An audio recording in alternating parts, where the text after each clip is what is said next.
Dear student, मैं दीपक वर्मा आप सभी लोगों का अपने YouTube channel interactive physics by Deepak Verma में स्वागत करता हूं। बच्चों, आज हम एक नया चैप्टर स्टार्ट करने जा रहे हैं, प्रिज्म।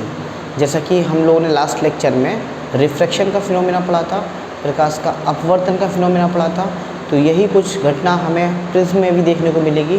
कंसेप्ट क्लियर होने चाहिए। अगर कंसेप्ट क्लियर हैं तो आप सब कुछ कर सकते हैं।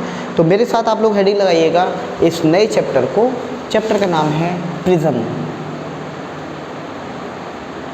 इसको इंग्लिश में बोलते हैं प्रिज्म। नाम वही है, इंग्लिश में बोलो चाहे हिंदी बोलो, नाम प्रिज्म या प्रिज्म, ठीक है। अब प्रिज्म क्या है बच्चों?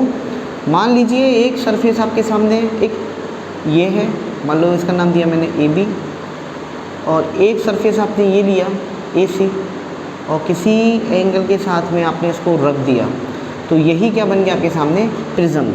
यानी कि ये क्या हुआ, यहाँ पर दो रिफ्रैक्टिंग सरफेस हो गई। एक होमोजीनियस मीडियम ये है, ये कैसा मीडियम कहलाता है? समांगी मीडियम, यानी कि होमोजीनियस मीडियम, एक जैसा ही मीडियम है अंदर। अच्छा, इसमें एक रिफ्रैक्टिंग सरफेस तो ये हो गई, मतलब अपवर्तित सरफेस, अपवर्तन पृष्ठ, और एक रिफ्रैक्टिंग सरफेस ये हो गई, ठीक है। यानी एक आपके सामने ए बी सरफेस जो दिखाई दे रही है आपको, ये आपकी एक पृष्ठ है, एक दूसरा पृष्ठ है ए सी, ये एक आपका रिफ्रैक्टिंग सरफेस है। तो ये आपके सामने क्या बन गया? प्रिज्म। अच्छा बच्चों, अगर हम बात करें बी सी को इस प्रिज्म में, तो इस प्रिज्म में से हमें एक घटना देखने को मिलेगी, वो कि सबसे ज़्यादा इम्पोर्टेंट है। और जैसे जैसे लेक्चर आगे बढ़ता चला जाएगा, वैसे वैसे आपको खुद ऑटोमेटिकली इस प्रिज्म के सारे कंसेप्ट क्लियर होते चले जाएंगे।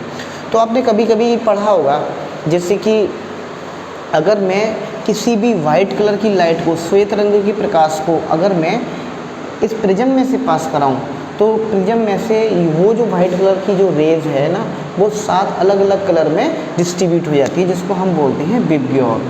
क्या बोलते हैं? विबग्योर। इसको हिंदी में होते हैं बी मतलब वॉयलेट, दैट मीन बैगनी, आई का मतलब होता है इंडिगो, इसका मतलब होता है जामुनी, बी ब्लू यानी नीला, जी ग्रीन यानी हरा, वाई येलो जिसको बोलते हैं पीला, ओ माने ऑरेंज यानी कि इसको बोलते हैं ऑरेंज कलर, और आर मतलब रेड कलर, जैसा ऑरेंज खाते हैं ना वो ऑरेंज कलर। तो ये विबग्योर में कन्वर्ट हो जाती है। सबसे कम वी डाइवर्ट होती है, सबसे ज़्यादा आर डाइवर्ट होती है। क्यों आर डाइवर्ट होती है, क्यों वी डाइवर्ट होती है, सारे के सारे कंसेप्ट आपको इस चैप्टर में पता चलेंगे। तो काफ़ी इंटरेस्टिंग चैप्टर है प्रिज्म। मेरे साथ आप लोग हेडिंग लगाइएगा प्रिज्म। तो सबसे पहले हम बात करते हैं प्रिज्म के कोण की। प्रिज्म क्या हुआ? प्रिज्म बच्चों यहाँ पर किसी कोण पर झुके हुए दो समतल पृष्ठों से घिरे हुए, दो समतल पृष्ठ आपके सामने मैंने बताया, एक समतल पृष्ठ ये रहा ए बी, और एक समतल पृष्ठ ये रहा ए सी। इस समतल पृष्ठ से घिरा हुआ जो भी आपको ये मीडियम दिखाई दे रहा है, या जो भी ट्रांसपेरेंटिंग मीडियम दिखाई दे रहा है, पारदर्शी माध्यम, यानी यहाँ से आप इधर देख सकते हैं, यहाँ से आप इधर देख सकते हैं, तो इस पारदर्शी माध्यम को ही हम क्या कहते हैं? प्रिज्म। अच्छा बच्चों, अभी इसमें कुछ टर्मिनोलॉजी मैं समझा रहा हूँ आपको, जो कि बहुत ज़्यादा इंपॉर्टेंट है। नेक्स्ट है प्रिज्म का कोण। प्रिज्म का कोण को इंग्लिश में हम बोलते हैं angle of prism, angle of prism. Actual में प्रिज्म बच्चों इस तरह से एक और ट्रायंगल बना लीजिए आप, और उसको फिर मीट कराइएगा, और तब जाके ये पूरा एक सरफेस बन पाएगा। तो फिर ये जो 3D में बन पाना काफ़ी कॉम्प्लिकेटेड है, और 3D में समझना भी बड़ा टफ पड़ता है, इसीलिए हम एक ट्रायंगल के रूप में बनाते हैं। केवल ये ट्रायंगल बना दिया आपने, इसी को हमने क्या बोला है? यहाँ पर प्रिज्म बोला है। अब बच्चों, अगर हम प्रिज्म के कोण की बात करते हैं, तो यहाँ पर प्रिज्म का कोण आपको कुछ इस तरह से दिखाई देगा। ये जो बाउंडेड सरफेस है ए बी और ए सी, ए बी और ए सी के बीच बना हुआ कोण, ये जो कोण कहलाता है, इसको हम बोलते हैं एंगल ऑफ प्रिज्म। मोस्टली हम इसे ए से ही डिनोट करेंगे, यानी एंगल ए जो होगा वो होगा प्रिज्म का कोण। क्या बोलते हैं हम? प्रिज्म का कोण, इसको बोलते हैं एंगल ऑफ प्रिज्म। बच्चों, अगर हम बात करें नेक्स्ट पॉइंट की, प्रिज्म का आधार क्या है, तो प्रिज्म जिस पे टिका हुआ है ना, हर चीज़ का आधार होता है। हम किसी पर टिके हुए हैं, मतलब हम जिस पर खड़े हुए हैं, हमारा अर्थ हमारे लिए आधार हो गया।